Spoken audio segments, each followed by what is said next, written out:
하나님이 세상을 이처럼 사랑하사 독생자를 주셨으니 이는 그를 믿는 자마다 멸망하지 않고 영생을 얻게 하려 하심이라. 하나님이 그 아들을 세상에 보내신 것은 세상을 심판하려 하심이 아니요 그로 말미암아 세상이 구원을 얻받게 하려 하심이라. 그를 믿는 자는 심판을 받지 아니하는 것이요 믿지 아니하는 자는 하나님의 독생자의 이름을 믿지 아니하므로 벌써 심판을 받은 것이니라. 그 정죄는 이것이니 곧 빛이 세상에 왔으되 사람들이 자기 행위가 악함으로 빛보다 어둠을 더 사랑한 것이니라. 악을 행하는 자마다 빛을 미워하여 빛으로 오지 아니하나니 이는 그 행위가 드러날까 하며 진리를 따르는 자는 빛으로 오나니 이는 그 행위가 하나님 안에서 행한 것임을 나타내려 함이라 하시니라. 아멘. 메리 크리스마스. 성탄 축하합니다. 하늘의 영광, 땅의 평화, 그 메시지가 우리 안에서 성취되기를 바랍니다.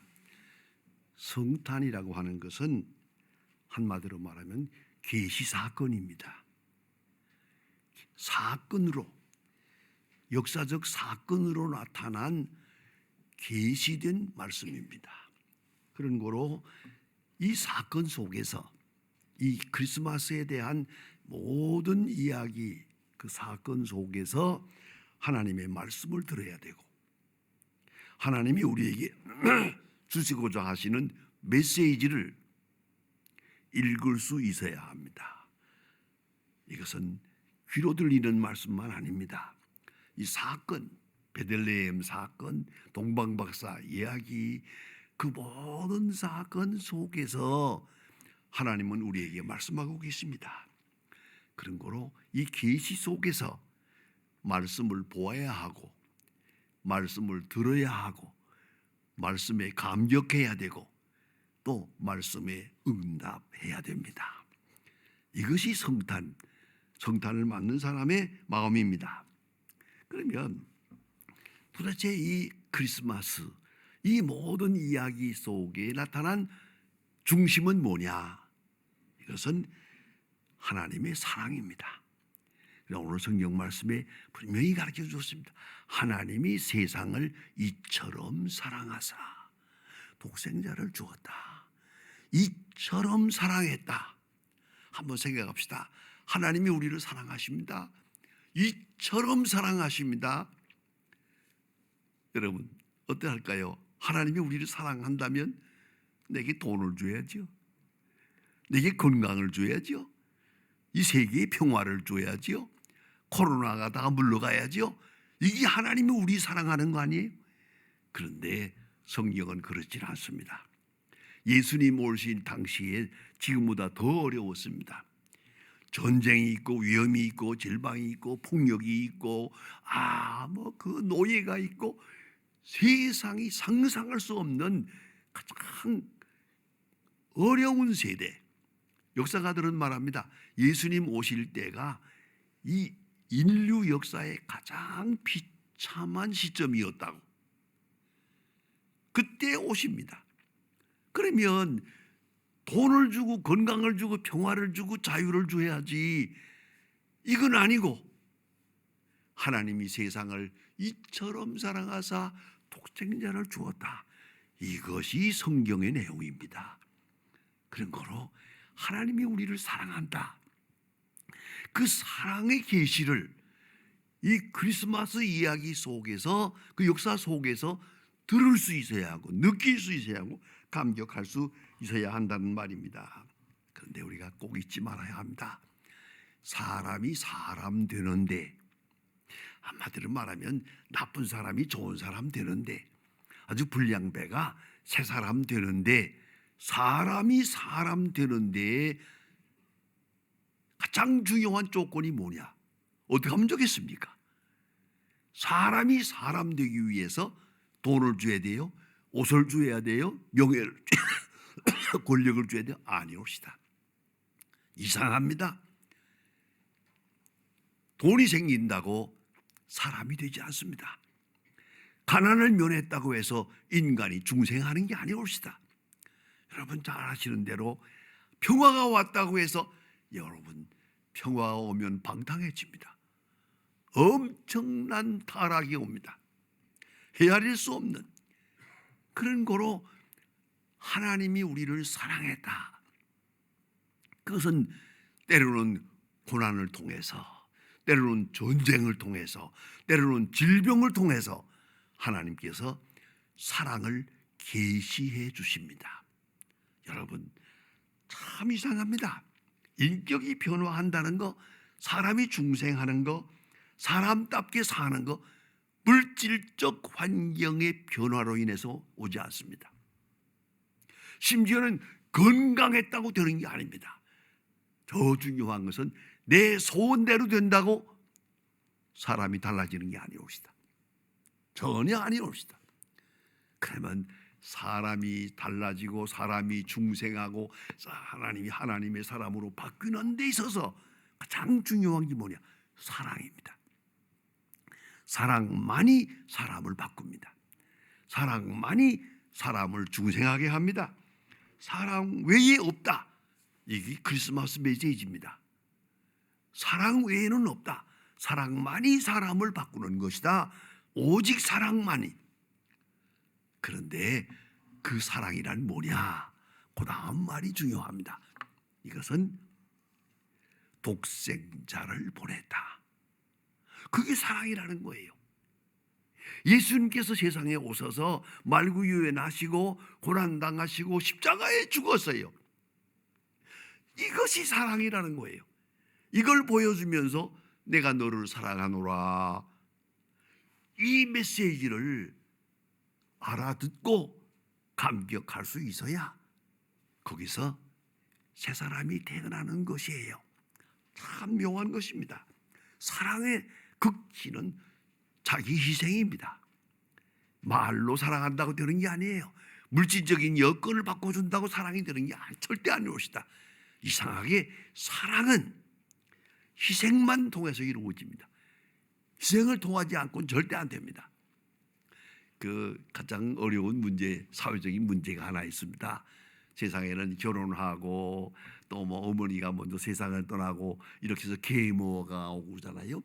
계모가 제일 어려운 점이 뭡니까? 그 자식을, 자기가 낳지 않은 자식을 사랑해요. 진짜로 사랑해요. 그런데 사랑이 통하질 않아요. 계모가 아무리 잘해도 얘는 이렇게 하면은 당신 남편이 사랑할 줄 알지? 이렇게 나온다는 거예요. 얼마나 무서운지 말할 수가 없어요. 계모가 그 자식들이 그 계모가 되시는 새로 오신 새 어머니가 잘해줘도 사랑을 받아주지 않아요. 그래서 그런 어머니가 있었어요. 정말로 정성을 다했는데 말 안 들어요. 마지막에 어찌하지 않습니까? 여기 중학교 다닐 때 차 사고가 났어요. 꽉 나온 차 사고가 나서 병원에서 입원했는데 죽는다 산다 그러는데 의사 선생님이 이걸 살리기 위해서 수혈을 해야 된다고. 수혈이 피가 모자라요. 근데 마침 그 계모가 혈액형이 맞아요. 그래서 어머니가 계모가 피를 넣어줬어요. 이게 누웠다가 정신없다가 눈을 떠보니까 옆에 어머니가 자기한테 피를 넣어주고 있잖아요. 이 피를 받으면서야 어머니 그러죠. 처음으로 어머니를 불렀어요. 이거 보세요.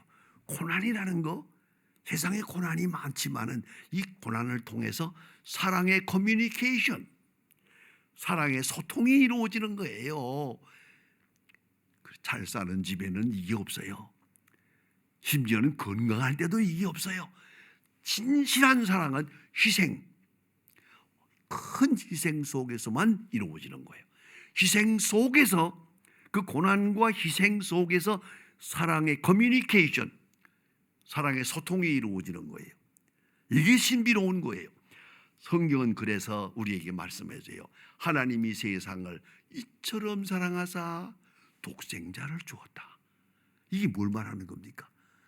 하나님 자신의 희생을 말하는 것이요. 하나님 자신이 큰 희생을 치러서 높은 보좌에 계신 하나님께서 사람의 육체를 입어서 이 땅에 오셔서 말구유에 났어요. 말구유에 태어나고 일생 동안 고생을 하시고 마지막에 십자가에 죽어요. 여기까지, 십자가에 죽기까지 이렇게 하고 우리에게 말씀하세요. 내가 너희를 이렇게 사랑한다. 예수님의 사건, 말구유의 사건, 십자가 사건을 통해서 주님의 사랑을 확인해야 되는 거예요. 비로소 사랑을 알게 되는 것이요.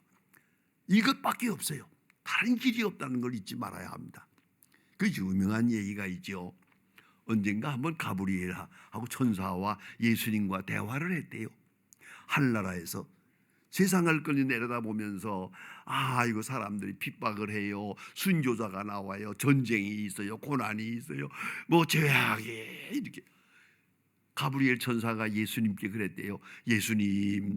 예수님께서 이렇게 세상에 나가서 십자가에 돌아가시고 부활하시고 오셨는데도 불구하고 저 사람들이 저렇게 죄에 빠져서 헤어나질 못합니다. 무슨 다른 길이 없을까요? 다른 길이 없을까요? 이 사람들을 구원하고 변화시키기 위한 다른 신비로운 길이 없을까요? 하고 물어보았어요. 예수님이 빙그레 웃으면서 말씀했대요. 다른 길은 없어. 오늘도 내일도 십자가뿐이야. 아시겠습니까? 십자가라고 하는 고난, 이걸 통하지 않고는 사랑의 소통은 없어요. 사랑의 소통이 없으면 중생도 없어요. 그걸 잊지 말아야 합니다. 그러면 사랑의 표현이 어떻게 되느냐? 세상에 오셔서요, 하늘 보좌를 놓으시고 에케노센 다 비워가지고, 빌립보 2장에 보면은 하늘 보좌를 비워서 죄의 형체를 입으시고 이 땅에 오세요. 뿐만 아니라 사람이 되어서요, 우리와 같은 사람이 되어서, 그래야 되니까 또 있어요. 만나 주셔서요, 말구유에서 만나고, 병자를 만나 주시고, 고난 속에서 만나 주시고, 십자가 사건 속에서 만나 주셨어요. 이렇게 하고 말씀하세요. 내가 너를 사랑하노라. 이걸 읽을 줄 알아야 돼요. 이걸 깨달을 줄 알아야 한단 말입니다. 이런 양을 찾아 헤매는 그와 같은 예수님의 모습을 우리는 볼 수가 있어요. 그러기 위해서 많은 희생이 따라요. 많은 수고가 따라요. 십자가의 고난이 따라요. 왜? 이게 사랑이니까. 이렇게 아니하고는 사랑이 전달되질 않아요. 그렇다면 가장 중요한 것은, 사랑에 대한 응답은 뭡니까? 믿음이에요. 사랑은 믿어야 돼요. 믿을 때만이 사랑이지, 의심하면 사랑이 없어요.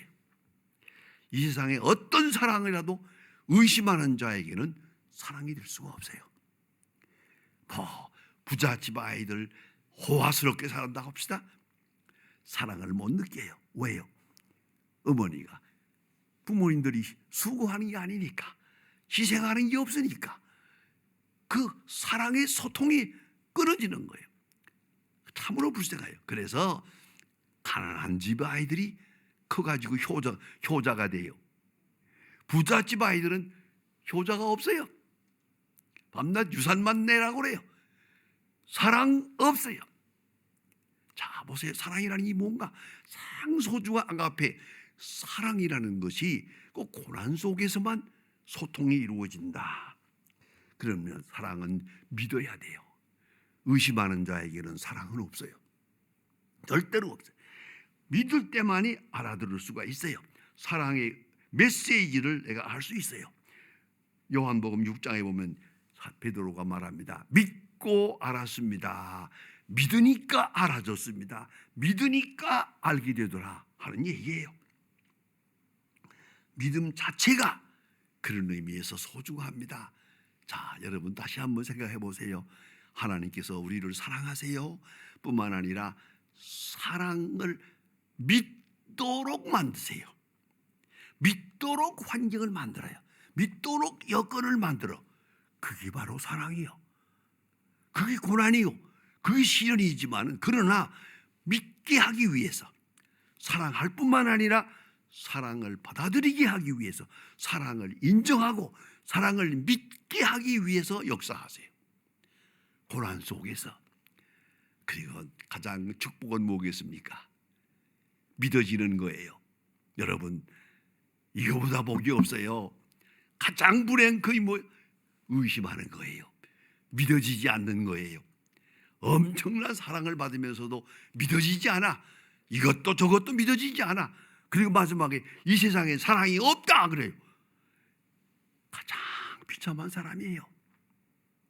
가장 큰 축복이 뭐겠습니까? 사랑을 믿어요. 믿어져요. 조그마한 거 하나, 냉수 한 그릇을 받아도 사랑을 느껴요. 조그마한 일에도 깊은 사랑을 느끼고 감사합니다 하게 되면 그 사람 복 받은 사람이에요.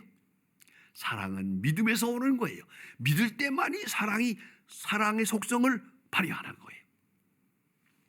제가 소망교회에서 목회하면서 특별한 경험을 한 번 한 일이 있는데, 이건 일생에 잊을 수 없는 중요한 사건이에요. 어느 날 새벽기도 마치고 내 사무실에 들어가 앉아 있는데, 아직 사무원 우리 비서가 사무실에 나오기 전이에요. 이 사무실이 나 혼자 있을 때인데, 밖에서 문 두드려요.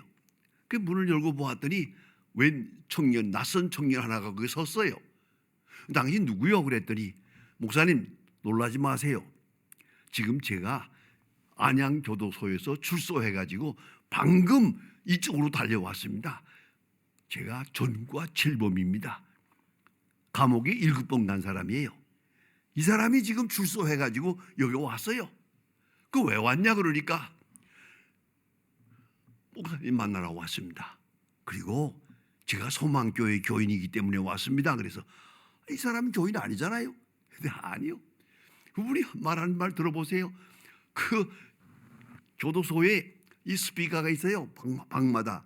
여기서 새벽 기도 인도하는 걸 그대로 방송 보내줘요. 계속. 그러니까 이건 스위치가 없어요. 그저 자나깨나 목사님의 음성을 하루에 한 번씩 들었습니다.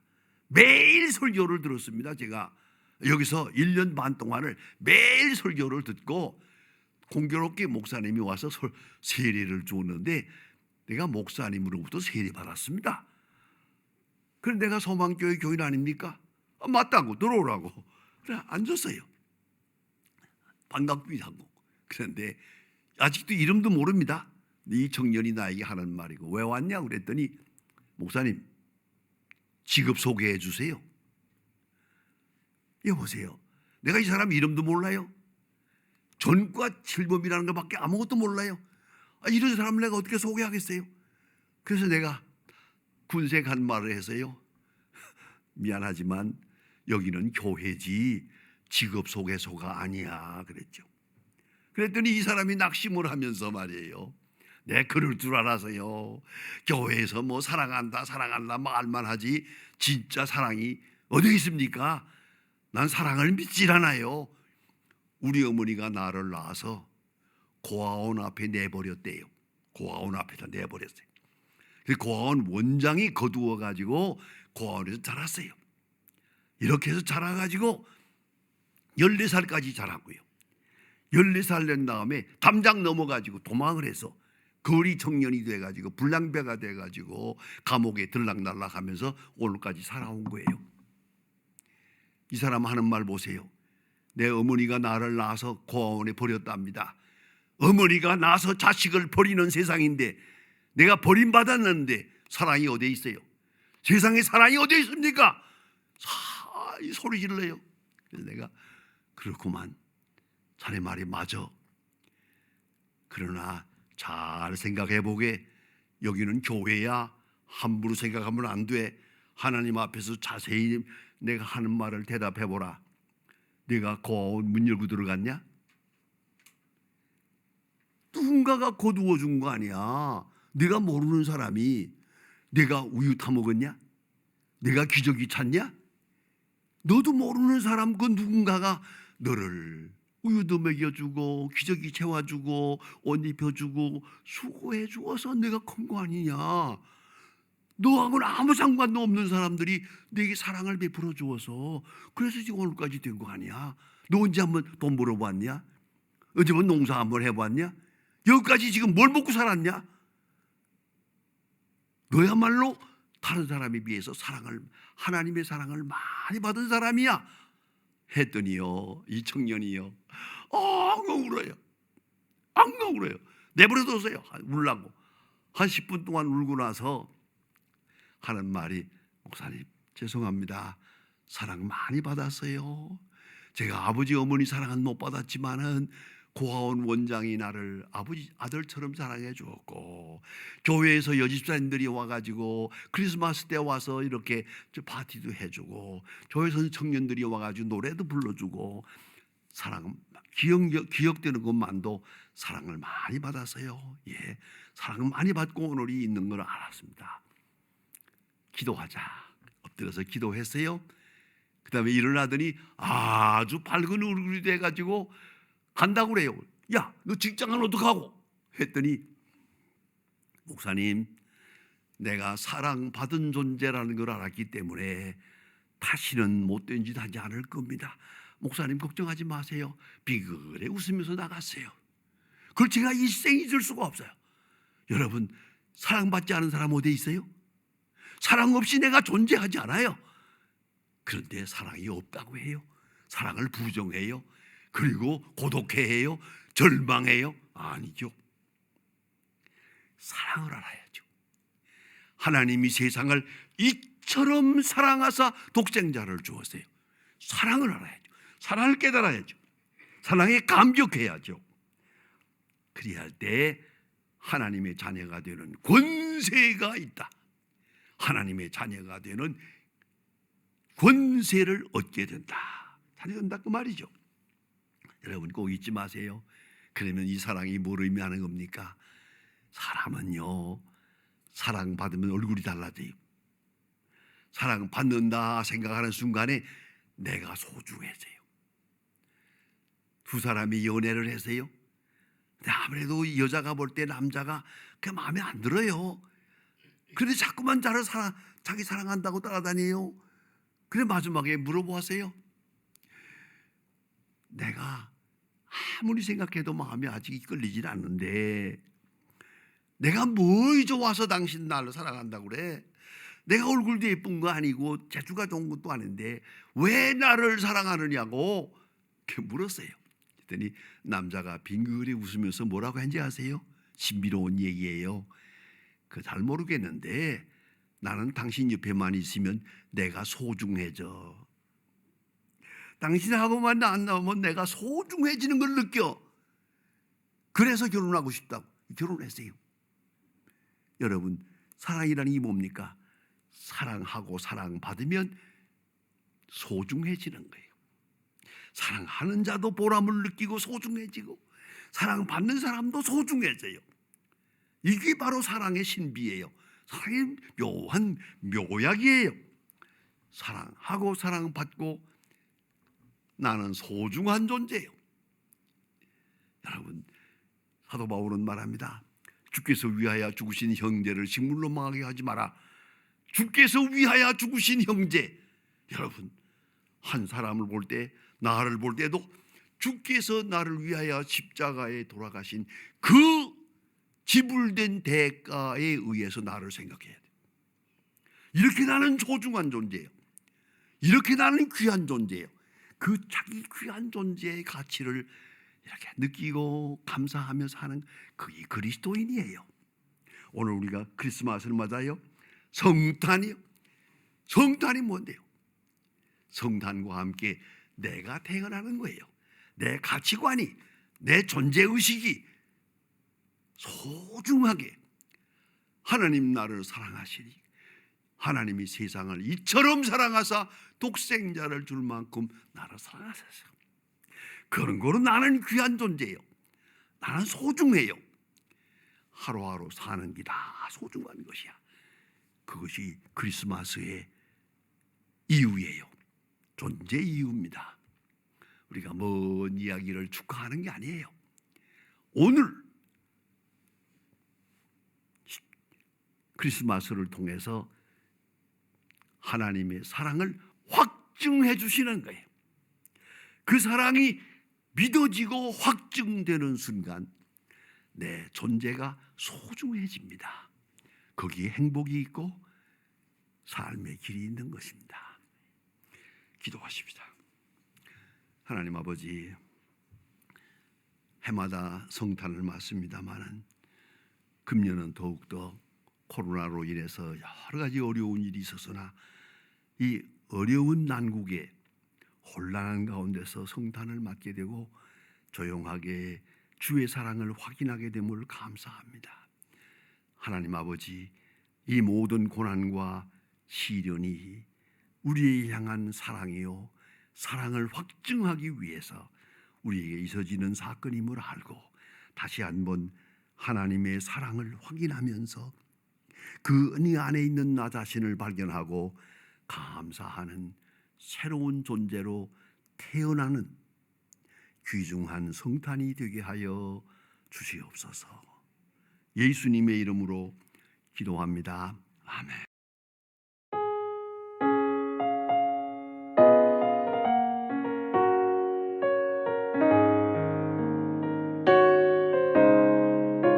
주 예수